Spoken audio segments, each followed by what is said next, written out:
because there is life and death.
Maybe after testing it a few times, maybe it'll work next time. Does anybody ever actually give you bits? Yeah. Oh, okay. And I miss it every time. It drives me nuts. Because yeah, I'll see it after the show. I'm like, oh, somebody gave me bits and I didn't say anything. Someone gave us a diamond on D Live once while we were doing the tabletop stream. Oh. And I didn't even see it until after we were done with the show, because I can't see all the chats and everything while I'm managing our Final Fantasy tabletop. I'm already busy. I've got 100 windows up. I can't see chat. But yeah, I have my chat up when we do that, but that's on my channel. Let's see, I would put the Restream chat or something on my phone. But I need this for my calculator as well. I need 5 more monitors. Well, but the thing is, my computer is a video card. You bring up your iPad and you put it on there then. I don't have an iPad. Oh. If I had an iPad, it'd probably be used as a clay pigeon. Oh, well. Yeah. Well, the problem is my computer's internal graphics chip, because it's a laptop, is barely able to handle one external monitor. As it should, it does have an HDMI outlet. You'd expect it to be able to handle at least one external display. If I were to try to get a junction to put more than one, fairly certain my video card would just kind of shut out and I'd be getting flickering or something like that. So I'm kind of just, stuck with the maximum of 2 displays. Yeah. Well, I was shopping around, in the one place that you can for a new MacBook Pro, because mine is so freaking old. But damn, I'm pretty sure the prices have gone up. Because when I bought mine, I don't know how many, 4 or 5 years ago, it was top of the line, and it wasn't that expensive. I mean, it was basically all the best options you could choose. Well, I went in there yesterday and did that, and it was $6,000 for a freaking laptop, and I'm like, that's twice as much as I paid for this one. And even I thought was overpriced at the time. This is what you get for buying from a luxury line. Because that is what Apple is marketing themselves as, a luxury line. They've been moving that way for a long time. If I want to get back to more, iOS and macOS app programming, I have to have a Mac. Yeah. Yeah, well, yeah. I mean, I guess technically you could try doing everything on an iPad, but that sounds like it would be a pain in the ass. You just have to do it on an Apple compile.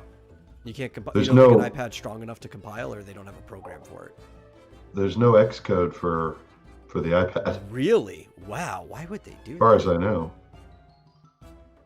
I think it's probably because they actually have a different operating system. See, because with the Windows tablet, it literally just uses a Windows Mhm. operating system. So you could do anything on the Yeah. tablet that you could do on the computer, as long as the tablet is powerful enough to do it.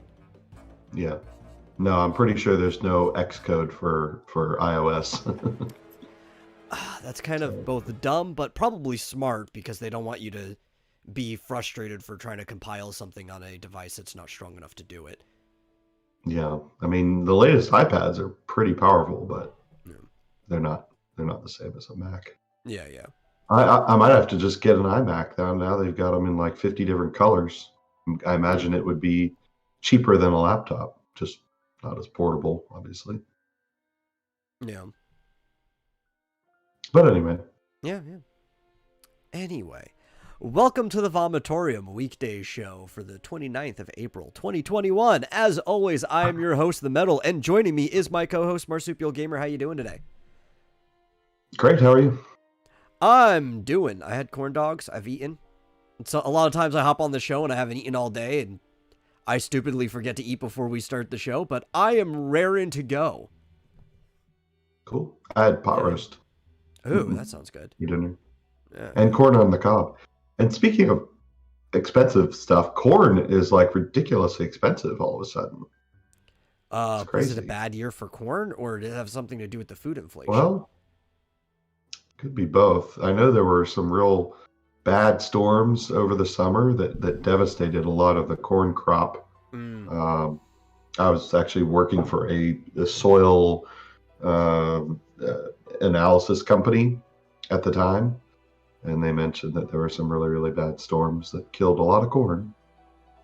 But I don't know if that's like, how is that affecting prices now? Because unless it's like some sort of catch up that they're trying to do, or if they, Maybe they're I don't running know. low.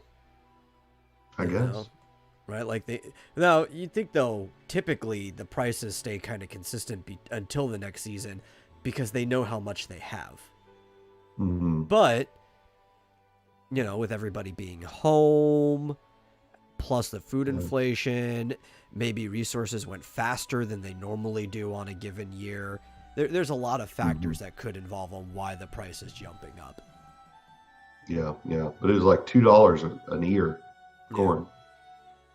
But it was also because we're not $2. exporting as much, right? A lot of the money we make off of food is exporting to other countries, which subsidizes the price of the food here.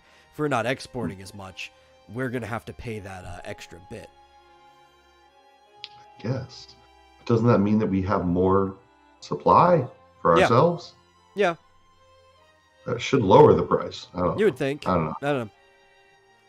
A lot of okay, so one thing that we have to think too is, in general, our entire agricultural market is subsidized by the government. Just Yeah. people, they don't get That's paid all. based on what sells; they get paid to produce. Period. End of story. Mhm. It is Yeah. So the prices could be anything. I mean, yeah, they're totally artificial. So who the hell knows? And I guarantee you, we sell our food at a much higher price to other countries than we end up paying ourselves. Well, gotta ship it. Gotta pay for Yeah. shipping. Well, higher even excluding the shipping, but I mean, it's an export, so Yeah. what we sell, they can't produce themselves, so they have to pay extra. That's falls into the whole supply and demand chain right there. They have a high demand because they can't supply it themselves. They have to pay it. Yeah. Well, it's one of the few things we export, so we got to make our money somehow. Yeah. Yeah, we're actually like the largest food exporter in the world when it comes. So Mhm. get a lot of farmland. Export food and import cheap crap from China, Yeah. and probably laptops and iPhones and stuff. Yeah. What I do requires an actual. What I do probably requires some type of like expensive tower build desktop computer, but I'm making do with what I have. So if we ever have any hiccups, we're on a budget here. Yeah. Well, that's the other thing. Like, if I got a new Mac, I could potentially. Well, I wouldn't want to put OBS on that, because I tried putting OBS on Mac and it sucks. It's a port, Yeah. of the Windows version, and it absolutely sucks. But I don't know. Of course, you can run Windows on a Mac now, or at least you could. I hear they're switching away from Intel again. Like they were on Intel for the longest time, and now they're going to something else. Yeah, we talked about this actually, like a month or so ago on one of the shows. And what's weird is that they weren't going to what's your competitor? Used to be ATI. AMD. I think it's all just AMD now because AMD bought ATI and kind of got rid of the name. Yeah, but I mean, if they went with AMD, it would still be basically the same. It's still an x86. Well, I thought we talked that it wasn't going with AMD. It was like some third option. Yeah. Yeah. That's what I'm saying, is that it wouldn't make sense for them to go switch to AMD, because what would be the difference? It would be the same. Yeah. But yeah, they're going with, I don't know, RISC or ARM or something like that. SJW, Joshua. Capitalism. I love the smell of capitalism in the morning. That's right. Get a ThinkPad. That's from China. I'm not getting a ThinkPad. What's a ThinkPad? That sounds like something you give to a kid to make them seem like they're using a iPad or something. I think it's it's like IBM. It was formerly IBM's like laptop. It's Lenovo. Yeah, Lenovo. Yeah, that used to be IBM. They sold it off to a Chinese company that changed the name to Lenovo. I actually like Lenovo though. Just on average, their products are pretty good. They hold up for a while. And they're pretty cheap. Now, that's probably because they're exploiting labor. That's one way to always keep the price of things down. But they're pretty cheap, and they hold up well for the price. Like, if anybody's looking for a budget computer that's strong enough to do what they need to do, I would normally recommend something for Lenovo. But if you worry about child labor laws and sweatshops and exploiting people, maybe don't buy from Lenovo. That's your own personal quandary, not mine. Of course, I'm being hypocritical to say, oh no, I wouldn't want to buy from Lenovo. I'm going to buy from Apple instead. Like it's the same. They're the sweatshop king. They probably have even worse conditions than whatever Lenovo's doing. Yeah. So I guess that shouldn't be a consideration. But still, if I'm going to get a laptop, it's going to be. If I wanted to get another PC, I don't know why I would. I mean, this one's fine. Yeah. Especially if people have desktops, they just upgrade them. Right? Don't buy a new desktop. Just upgrade yours. At most, it's like, oh, my motherboard's outdated. I can't upgrade anymore. Just buy a new motherboard and start piecing it together. Motherboards are actually fairly cheap. Like what? A good one runs somewhere between $200 to $400. It's not that bad. And then if you don't care for something that's super good, you can get it for like anywhere between $50 to $100. Mm-hmm. Yeah, I used to build my computers all the time, and I'd get MSI motherboards. Those are really good. Yeah, MSI is good. I actually had an Asus ROG motherboard in my last desktop. I like Asus, but MSI is also. And typically, like, I would think like, if I just replaced the whole motherboard and CPU, but kept my exact same hard drives and everything, like, it should be able to reconfigure itself, right, for the new motherboard without having to like reinstall Windows. It should. I would hope.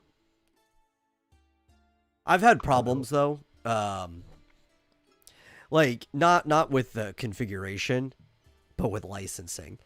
Windows is so stupid that you can change out like one major part and it's like, oh, this is a computer without a license. And then I have to call up and talk to Microsoft customer service for half an hour until I get to the person I need to get to, for them to just be like, oh yeah, this is still your computer. Here, we'll just activate the license again for you.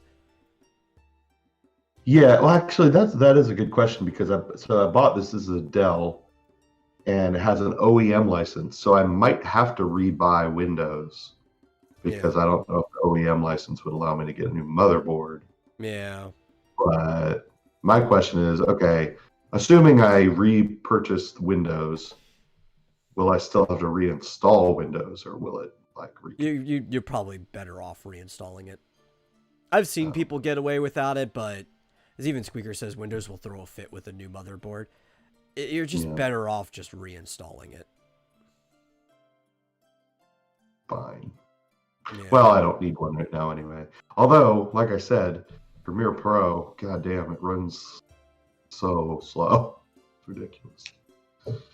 But I still haven't figured out if it's the graphics card, which is easy to upgrade, or if it's the motherboard and CPU, which is harder. Yeah. Okay, Mr. Squeaker says you shouldn't have to reinstall it, but it would be a good idea. Yeah, I would always recommend it's just a good idea to do a fresh install. Especially because like Windows now is so good at finding drivers and stuff like that and piecing things together that you're just better off doing a fresh install. Yeah. I just don't want to reinstall everything. Yeah, I know. I had to do that recently. Or not recent, like back in last August, I think. I was having this problem where my wireless card just was not functioning anymore. And I basically had to just do a factory reset of the computer. And finally, after 2 factory resets, the wireless card decided to work again. And then, yeah, I don't know what the problem was. It seems fine now. It hasn't had a single hiccup. I think it was some weird Windows update that just did not mesh properly. Because I updated again afterwards, and then it was fine. You know what else is weird? Like, you remember, I'm sure you remember, like, in our last tabletop role-playing game session, my mouse was, like, not working, and I could not get it to work. Now it's fine. And I've only noticed it does this weird stuttering thing, like when OBS is open.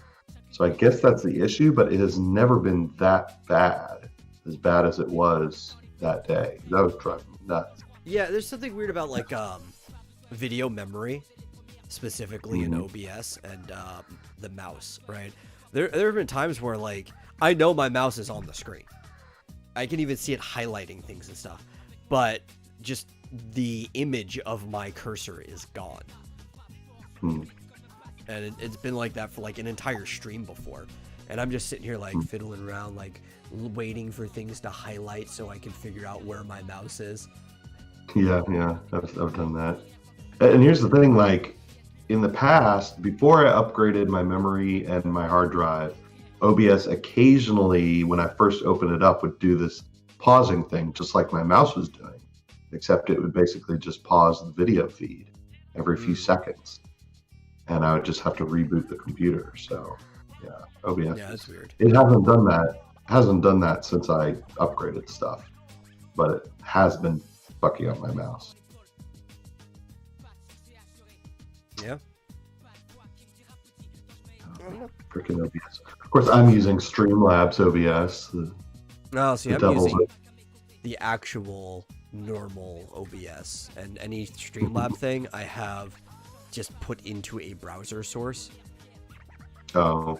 Yeah, I just feel like I have more control that way than actually using the built-in Streamlab OBS plugins and stuff like that. Yeah, I don't fully understand how some of the stuff works with Streamlabs, because like I told you off screen or offline, whatever, my bits notifications hasn't been working on Twitch. Yeah. And so then I was like fiddling with the widget that's supposed to do that, but then the only way I could test it was to go to Streamlabs website, and there's a button that you click to test bits, and then on OBS it would show up. And I was like, how does that even work? That's bizarre, but yeah, you should just be using normal OBS, because I don't have a problem with the Streamlabs browser source version. Plus, you can have multiple versions. Like, I know you're just focusing on Twitch right now, right? But with Streamlabs, it doesn't let you log in to restream or anything like that with the Streamlabs version of OBS, right? You have to literally go and just use an empty key slot and put the restream key in there, as opposed to normal OBS where I'm actually logged in to stream or restream right now. It's got my chat on one side. It's got all of my multi-streaming stuff on the other. Actually, here I can show anybody on the thing. There's going to be like a infinite zoom in on my part, but like, see, there's the chat right there, just built right into the side of the OBS. I can change my titles and everything like that. I can see how many people are watching at different places. Right? It's great. Okay. And you can have, so like, unless you have the pro version of Streamlabs, you can't multi-stream, right? Like natively, you have to use a key for like restream. You can't go to like Twitch and YouTube unless you have the pro version. Then it'll let you do both. And then the Streamlabs little alert box will give you like subscription information for both sides. With this, I can already just stream multiple places, and my the browser source, because I'm streaming to more than one place, will tell me if somebody is following or subscribing from YouTube or so on and so forth. I think it's just better to do everything by hand. The Streamlab OBS is just like, we know most people aren't technically efficient or proficient, so we're just going to make an easy mode for people to get started streaming.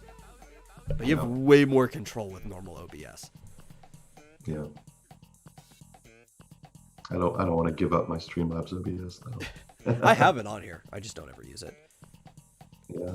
I've got both actually installed. And I was using the regular OBS when Evan sent me the package for Scribbattle, because that was made for the regular OBS. So yeah, and most like plugins and stuff will work for Streamlabs OBS because it is still a build of OBS. It's just sometimes it's things are finicky. It might take a little while to get something to work, and because it's kind of built to make it easy for people who don't know what they're doing to get into like streaming, you just run into a lot of hiccups that you don't if you're just doing things the hard way through the usual like vanilla OBS build. Yeah. But what does Timothy say? I have both. I don't use both, at least not at the same time. OBS and Streamlabs OBS. That's what we're talking about at the moment. That's what we mean by both. Yeah. For people who don't know, because we might be talking a little technical here for the uninitiated. OBS is Open Broadcast Software or Open Broadcaster Software. I forget if there's an ER or not. And it is the software that most people use. It's open source and free. So it's open source freeware to stream. That's what most people use to stream. There are other things you can use to stream. Some that are even free, or they have trial modes like XSplit. There's a free trial. You can stream for most of your career on XSplit. You're just going to be really limited if you're not using the paid version of it. But because it's open source freeware, the vast majority of people who get into free streaming and aren't using some service like streaming directly through their webcam from Restream or through what's the duck that everybody uses, StreamYards. Most people are using OBS on their computer.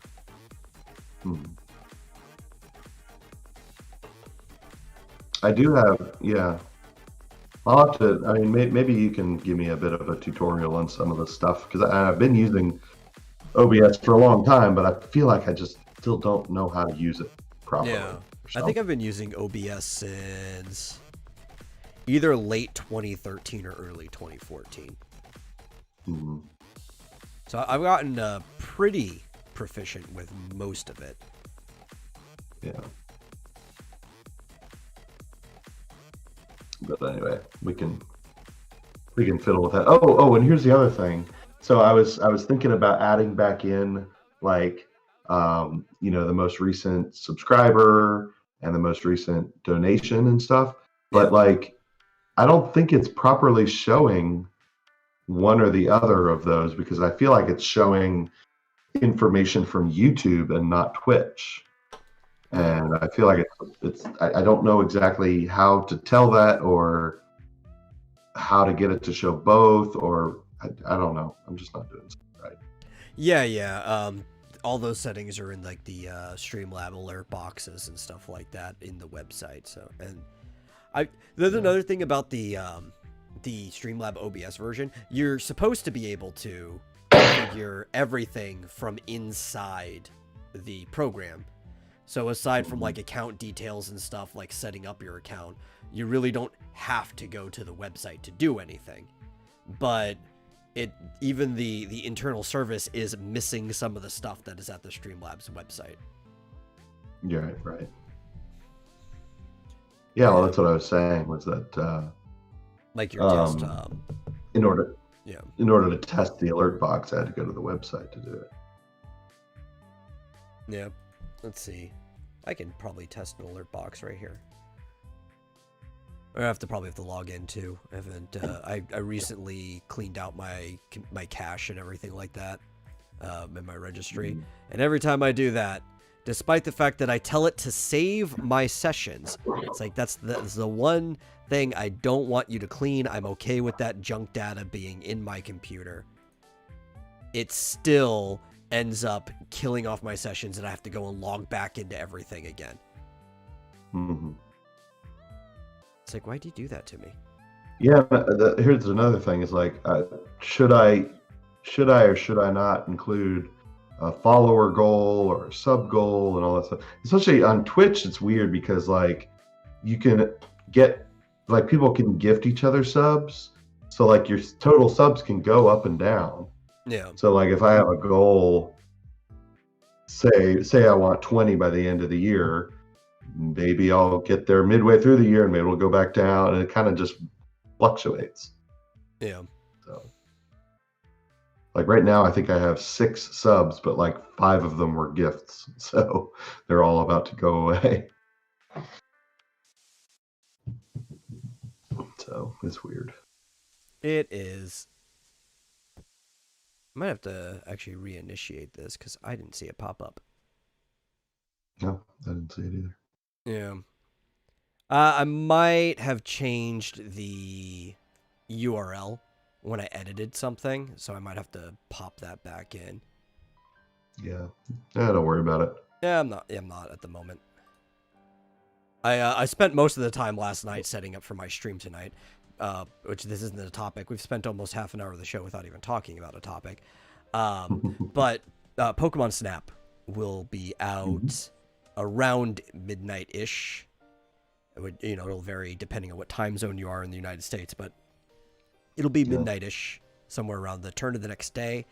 And I have like a whole overlay and everything set up, and it's going to be fun. As soon as it's out, I might be waiting even a few minutes beforehand with my just switch screen up, and I will be streaming the new Pokemon Snap. So everybody who's awake should probably join me for that.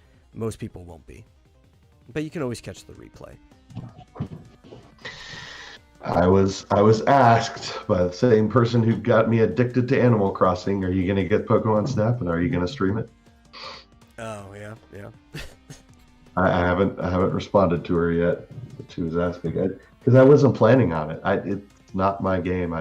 It is a really fun series. Well, I mean, there's only been one game in the series, but the first game was really fun. It's just a photography rails shooter. That's all it is, and it's great because there is puzzles to it. Like, you have to figure out how to activate different things to unlock different courses, right? It's not just straightforward. Yeah, that doesn't sound interesting to me. I'll watch you. Maybe you'll change my mind. I spent too many hours in the original Pokemon Snap. Because it's one of the things where you have to revisit courses. Mm-hmm. Because you think like, I got every possible dynamic picture I could take in this course. And then you unlock an item like an apple that you can throw to please or bring Pokemon over, or a pester ball that you can throw to piss the Pokemon off. And because of that, you can drag multiple Pokemon together. They can get They could start dancing together. They could get into a battle, and there's all kinds of different types of dynamic pictures that you have to stumble upon by revisiting places after you get more abilities. Yeah. That sounds cool. Yeah. I'm just like, that sounds great for people who seem interested in that. I'm glad you're getting a good game that you're gonna love.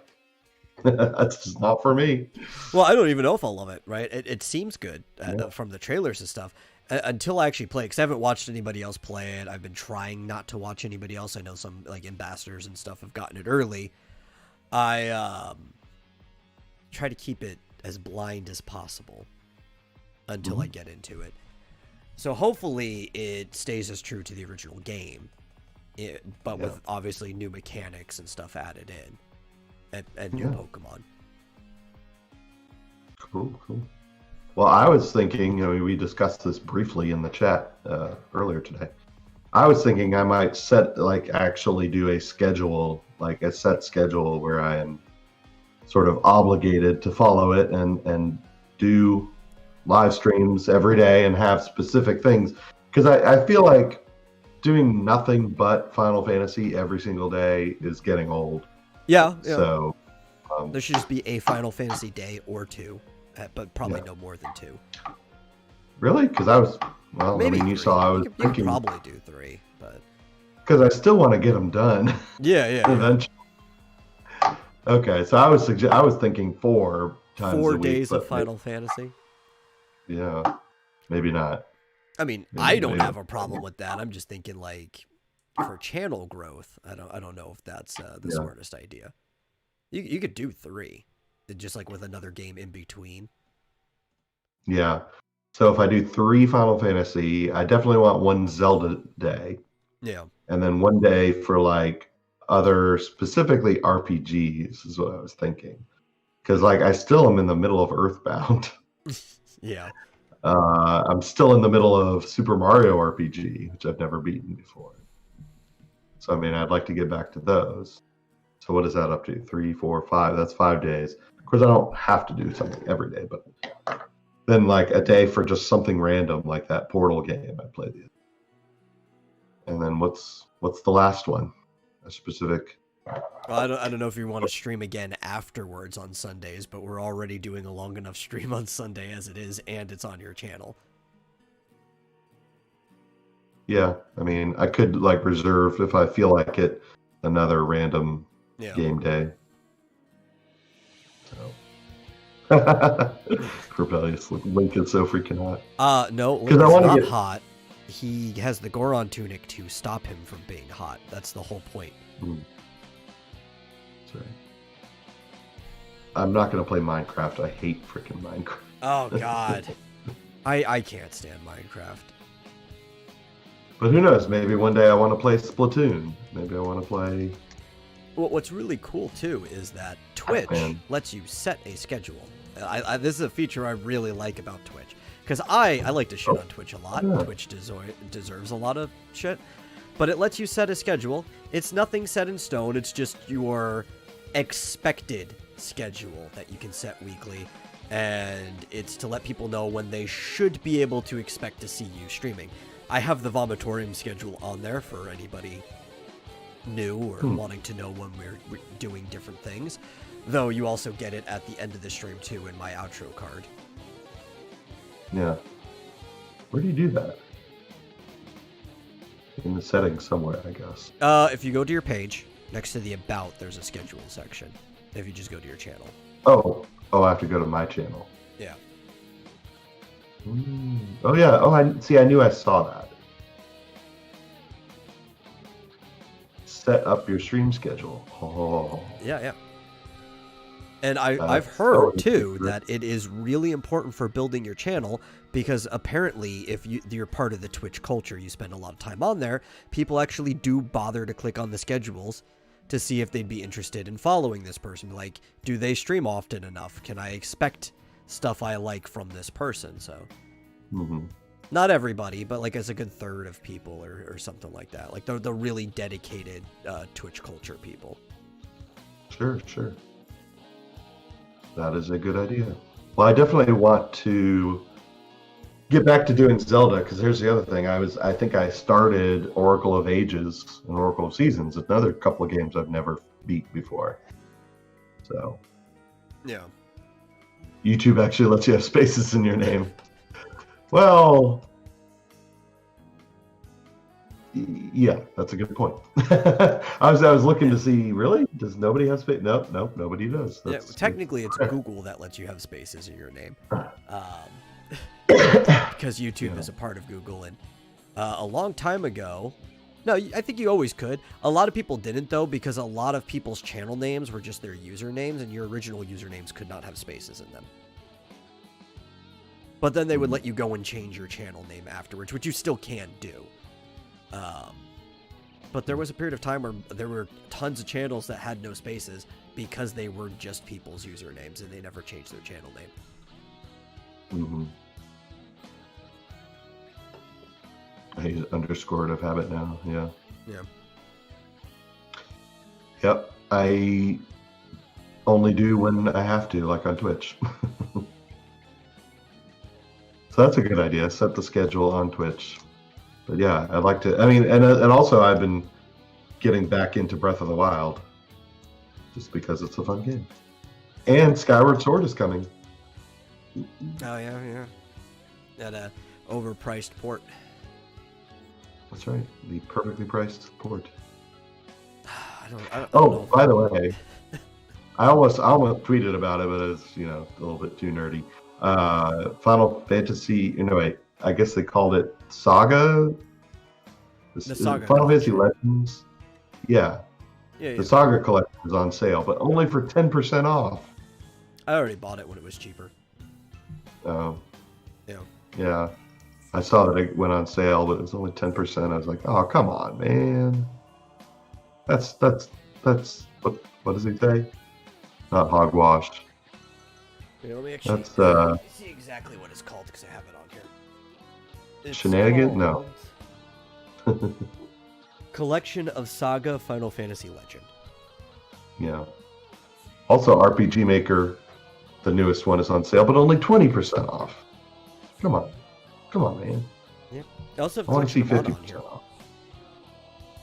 Oh, I've got that already. You need to play those games. Yeah, sure. Yeah. I've got them. I haven't played them. I mean, I want to play Mega Man 11. Is that the one that's on the Switch? I got that too. Probably. Haven't played it. So I think I'll be more motivated to stream every day if it's not always Final Fantasy. I've gotten a little bit sick of it. I want to finish it, but I'm just like, more Final Fantasy. I want to do something else. I know you were so done with 5 at one point that you just started 6 early. Yeah. Not that I'm done with 5. I was just, I was thinking about 6, and I was like, I want to start it.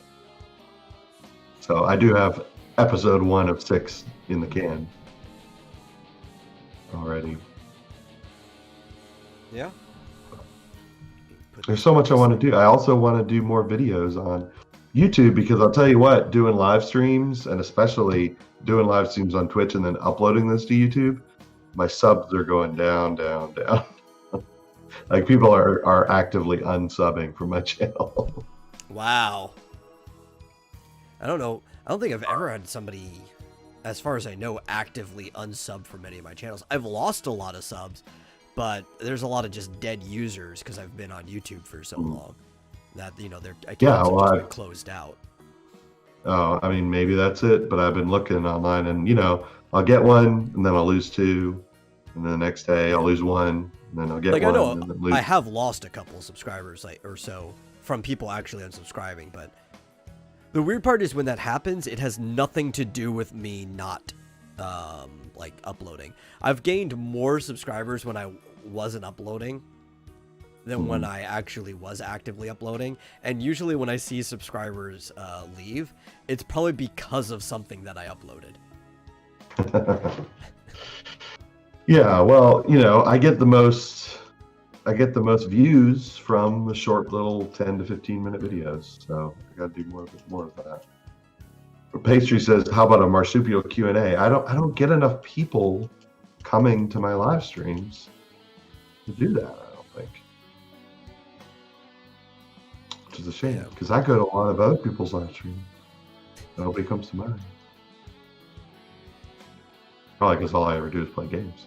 Yeah, probably. I don't know. I mean, you do. Everyone here does. I'm just saying, like, I don't know what more you're talking people about. do. You don't know what I'm talking about? Nope, not at all. You can't prove I was anywhere. Can't even prove that I'm me. So I assume it's probably too late to introduce an official topic, which is fine. No, we should. I mean, we've got like 20 minutes left and we haven't talked about anything. Well, I was going to talk about the live stream last night that I was on. Oh, if you on want, Dillard's yeah. channel. I mean, I don't know if there's a lot to talk about, but yeah, I was on. In fact, Dillard went live, and I wasn't planning on popping in there at all. I was just watching and commenting in the chat, and then he started doing some stuff, and I was like, "No, I need to say something about this." So, you know, he was talking about sort of similar to what we were just talking about. Is that, you know, getting people on your channel. Rick says, "My problem is normally in the middle of the night." I know, that's the problem. That's when I usually stream too. I'm a night owl, you know? Like, it's the only time I have time. So yeah, he started talking about stuff that he's talked about before, as far as like getting people on his stream, getting more interest in what he's doing, obviously getting more people to buy his books when he does a campaign and that kind of stuff. But the first thing for growth, it's not the last thing, but the first thing is always consistency. Right? Yeah. You can grow without consistency. You cannot grow with it, but either way, it becomes harder to grow if you're not consistent. Yeah. Well, that's true, and he's not particularly consistent with his live streams. But then we started talking about, and we've talked about this before, it's like, who are all these people? Because, like, you know, we're involved with a lot of people in the comics, mostly the comics community, some anime people, some gamers and stuff like that. But he's obviously into comics mostly. And he doesn't really know who's who. Like, people will mention names. Oh, yeah, I started talking about something about pagans and Hobby Lobby. That was when I did not want to be involved in the conversation. When I did want to get involved. I was tempted to hop in early on when I saw that he dropped the link in the chat and everything, and obviously he always puts the link in his live stream stuff, but then I heard Joseph McKeever's voice, and not only did it make me not want to hop into the call, it made me want to leave the stream altogether. Nothing against the guy, I find him incredibly boring. Well, and that was a bit of a problem because there were two guys. Well, there was Joseph, but then I think the other guy, and I'm not even sure. Happy, what's his name? Happy something? I don't know. I thought you'd know. Well, the other guy wouldn't shut the hell up, and it was like John was trying to figure out how to visualize all of the people that are involved in the indie comic scene that we know, or that we either know that are friends of friends and that sort of thing. Technically, like a lot of them in the Comicsgate community, but not all. Dillard loves picking on me. So yeah, the other two people, new people, and so he was trying to like write down, okay, give me some names and who has the most influence and who has the least, and he made this galaxy of influencers in the indie comics community. You and I were on it, but we were both kind of like, I agree with you. I think where you wanted to be, I should have just been outside in the darkness. I really don't see myself as an influential person at all in these communities. I barely see myself in the community, right? Like, I hang out with a lot of people. It was at the lunchroom table thing too. It's like there's a few of these tables that I could see myself sitting at because I chill on a bunch of different people's streams and stuff all the time. Yeah. But like, But I are don't you see into the myself. streams, or No, like are on you the stream, like? like as a panelist, I'm on other people's streams and stuff all the time. People outside of the Dillard crew? Yeah, yeah. I mean, you guys are probably the people I hang out with the most, especially, I mean, you know, you and me are running this show all the time, and Dillard's always on, but it's like, I don't really see myself at any of the individual tables. I just kind of, like, wander between. But also, like, I don't really see myself as being in the circle of Comicsgate in general. You know, like, if you asked me if I was CG, I'd say yes, but, you know, I came from, like, GG and a bunch of stuff like that, too. Like, I've just been all over the place. Yeah, definitely. And I think also what probably sparked this was Midnight Cherry TV's video where he denounced the Dillard crew, and he denounced other groups, and you know, some of which Dillard knew who they were, and some of whom he didn't. So he was like, "Oh, okay. I guess I've got a crew. So if we put all the people who are in my crew, well, who else is in other similar sort of groups where they mostly hang out?" And a couple of people were in two different groups, but mostly it was mostly like, who do you mostly hang out with? Not, you know, you might certainly, you're obviously welcome anywhere, but you know, who are the people who almost always stream together and know each other and are kind of a little clique, like not in a bad way, not in a way that's exclusive. You should have just taken off of the Dillard crew and just put another table right next to his that said Cult of Raven. I would have been more accepting of being placed on that table. Well, Cult of Raven was at his table. Yeah, I saw, but I think it should have been a separate table. It's almost like there's a Venn diagram, because there's people at his table that aren't Cult of Raven, and there's people in the Cult of Raven that aren't necessarily at his table. Yeah, Rebellious Pastry, you'd be in the Dillard crew, I think. As far as these groups are concerned. Yeah. I don't think I've seen you anywhere else, because like Piper's in there too, right? Yeah. With Piper, Cross Comics. So yeah, we'd all be. Cult of Raven is the only one I'm in. Yeah, so he ended up putting COR at his table, just say, well, everyone in the COR is, you know, his friends. Yeah. But, you know, then there was sort of the top of the CG ladder table, which is, you know, Ethan Van Sciver and John Malin and Cecil, and I guess Anna, that Star Wars girl, was in there, and some other people who aren't all necessarily. Yeah. I'm sure they have their own table off the page in its own cafeteria. Oh. Yeah, definitely. You're in the Piper crew, but see, the Piper crew was in the Dillard crew. That's the thing. He considers them all. Well, to be fair, at least when it comes to the influence of people in those circles, Dillard is a larger influence than Rick is. So. Yeah. Which honestly shouldn't be the case historically. Rick used to have all kinds of people on his show all the time, but things kind of just went in the other direction. Mm-hmm.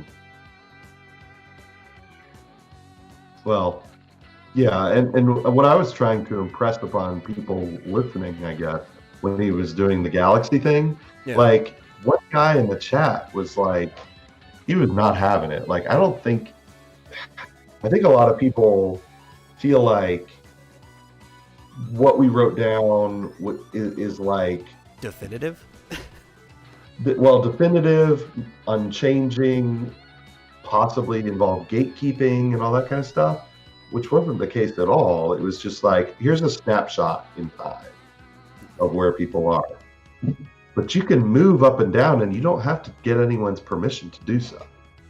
Well, also, like, if you were to stretch it, right? Like, if you're playing 5D chess, which involves multiple moves across time, which is very crazy if you've ever actually seen, like, there's a game on Steam where you can play 5D chess, where that involves moving things through time as well.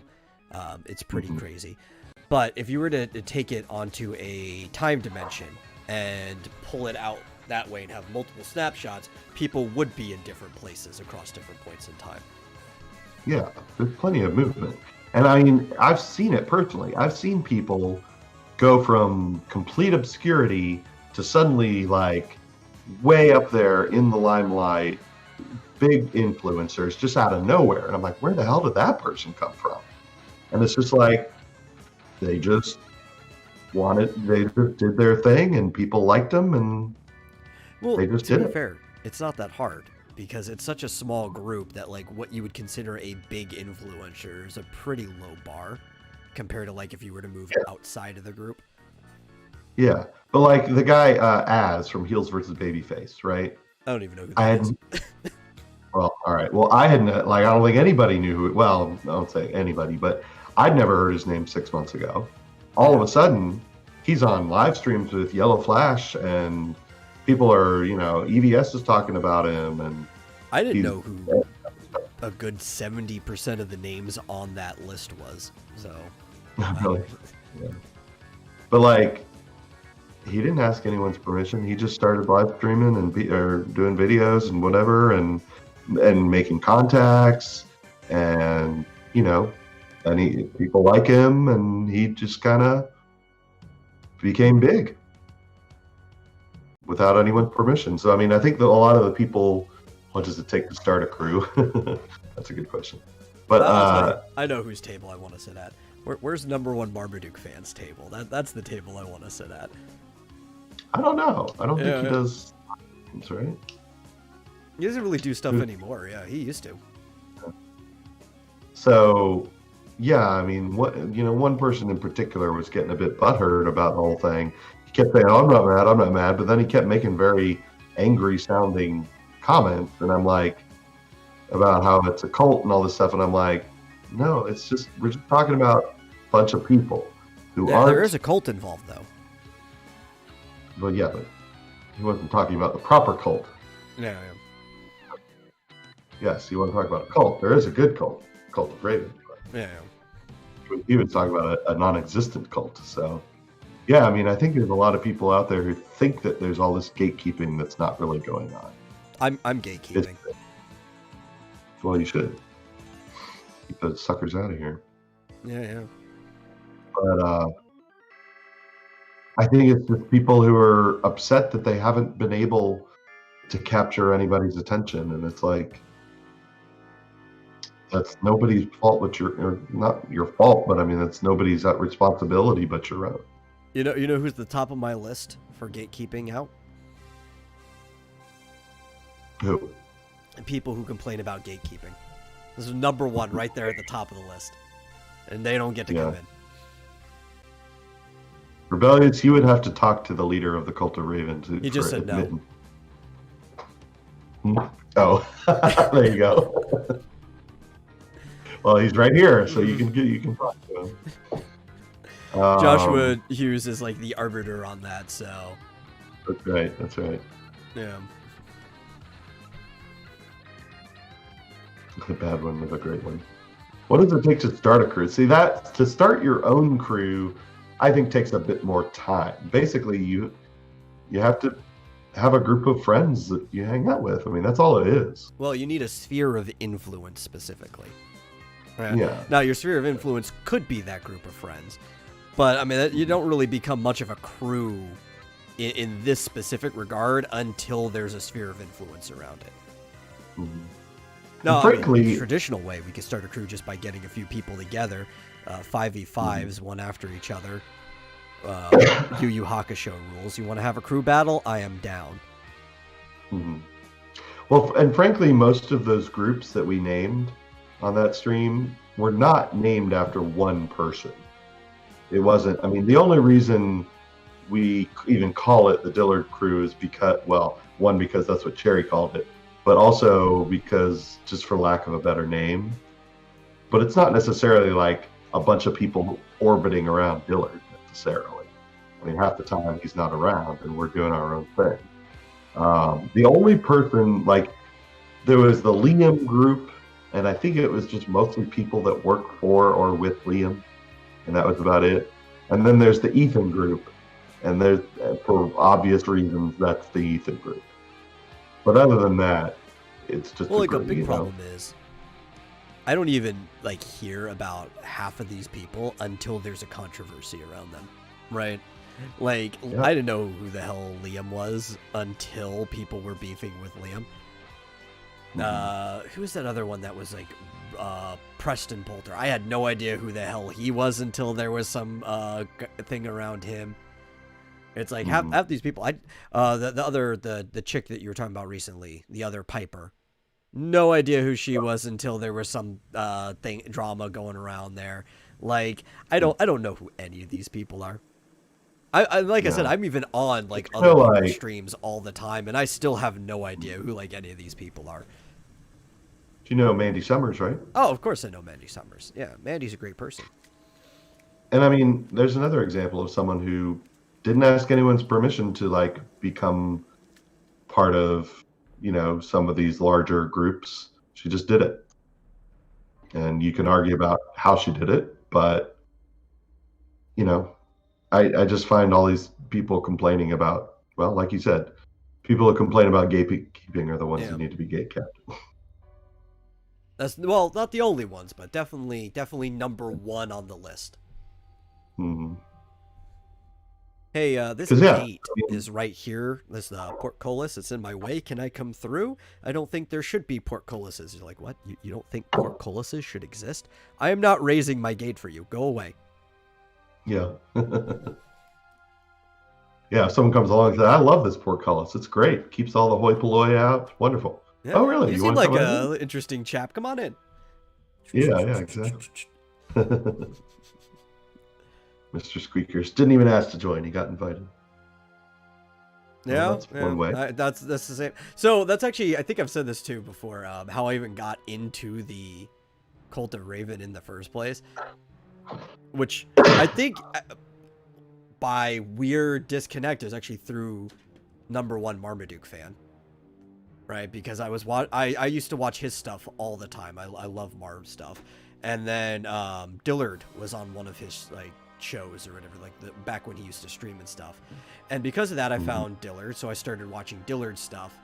And it was something in Dillard's chat where Raven came up, and I think I saw somebody said Hail Raven, so just, you know, I like Raven, so I just said Hail Raven too. And then Joshua asked me if I wanted to join the cult, and it was like, oh, okay. Yeah, there you go. I didn't even realize, like, in the lifespan of the Cult of Raven, how early I was apparently admitted in, because I had no internet access, like, on a regular basis for, like, almost a year straight. I was going down to the Barnes & Noble to upload my webcomic and stuff for a while. And speaking of the person who I was just about to name, Evan Hotep, for, like, a long time, Evan would be like, you know, pretty sure you were in the cult longer than me. And it's like, really? But I didn't realize how many people had come in because I was just off the net for so long. And then I had to scroll back and look at like the date Joshua first sent me a message to realize how long ago I was admitted into the Cult of Raven. So were you in way before I was? Maybe, I don't know. Like I said, I was offline, so I don't even know the order in which people came in. Yeah, I wonder if Joshua kept records of all that. Yeah. I'd be curious because I just feel like one day I came back and it's like, wow, this is a poppin' chat. There are a lot of people here now. I feel like I was added fairly early, but I know there were a lot of people there who were there long before me. So it's hard to tell. I don't really. It's like it's vague for me. My memory I don't really of it. know. I know a lot of people had it after, but I feel like a lot of people were there before me too. So I don't know. It's hard to tell. Only Joshua knows. Yeah. With his secret records and ledgers of things. In the Book of Azar. Right. You always have to have ledgers. If you're going to be a cult leader, you have to have a ledger. He says he has his DM, so this kind of counts as keeping records. I'll have to block Joshua so that his DMs get erased. Just kidding. Yeah. Rebellious, I would suggest practicing drawing pictures of Raven and hailing Raven, and Yeah. when you turn 18, maybe Joshua will invite you. Yeah, well, that's the problem. We have had that in the no minors in the Cult of Raven. Yeah. Mhm. But we certainly enjoy your company. Absolutely. Unless you're but you can have miners in the Cult of Raven if you're like a meme miner. We do need people harvesting memes for us. That's right. Well, I guess I'm not really technically in it anymore since I basically quit. You quit? Yeah. Yeah. Traitor. Someone in there was the traitor, and I didn't know who to trust. There's all this intrigue, mystery, and it just it's too much for me. Yeah. But maybe someday. I don't know if former members can ever be let back in or not. Well, there used to be a rule where you weren't allowed to leave the Cult of Raven. I know. That actually used to be a rule of the cult. If you were to try to leave, after like a day or two, Joshua would just add people back to the group, unless there was a block preventing him from doing that. One way or the other. I might have blocked someone who was in there. That might have been why. Yeah, Booster Well, just left again. Well, also like Joshua asked me why I left, and so I think he felt like it was probably not a good idea to Among Us push the issue. You should get him to add you back to the Discord server, though. I would love to. I have no problem with anyone anymore. I think the issue got resolved as far as I'm concerned, and so I am on good terms with all of the Cult of Raven. Yes, Joshua, you should add him back on referral of somebody who is still a member of the Cult of Raven. Who's never abandoned the cult. Yeah, I'd be happy to rejoin either is there still a Twitter? Yeah, there actually still is a Twitter group. I'm actually one of the few people, too, talking about being in there earlier than most people. I'm one of the few people that have never left the Twitter group. Like, I've never dipped out and got pulled back in. I've been a faithful member of the Cult of Raven since the time that I joined. Oh, well. Should be Joshua's right-hand man there. Yeah. You need to be the new pope. Oh, God, no. I like just sitting back in the shadows. Mm-hmm. Which is also why I don't point my light at me anymore. We need it more shady in here. Yeah. Yeah. Well, you no longer. Well, I don't know. You still kind of match the wall behind you.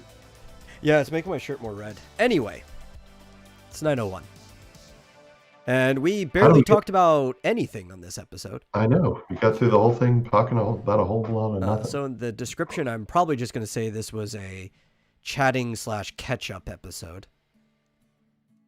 And thanks everybody for joining us on the Vomitorium Weekday show. If you enjoy the show, support it by either giving us a monetary donation at streamlabs.com/thevomitorium, or what can oftentimes be even better, just share us with somebody else who you think might enjoy the show. We will see you guys tomorrow, as we should be joined by Jason Robinson talking about Secret Comics Presents. I did remind him earlier, like before this show started. He says we're still good. I don't know if we're going to be using Discord or Meet yet. I'm going to hash that out with him right after I'm done with this show. But yeah, we'll see you then. So take it easy, everyone. Bye. Of a war to come, resurrected by a God, reigning in his soaring king. One's the spirit without hope. Now his power is unleashed.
come to stand as one. The sword of legend in my hand.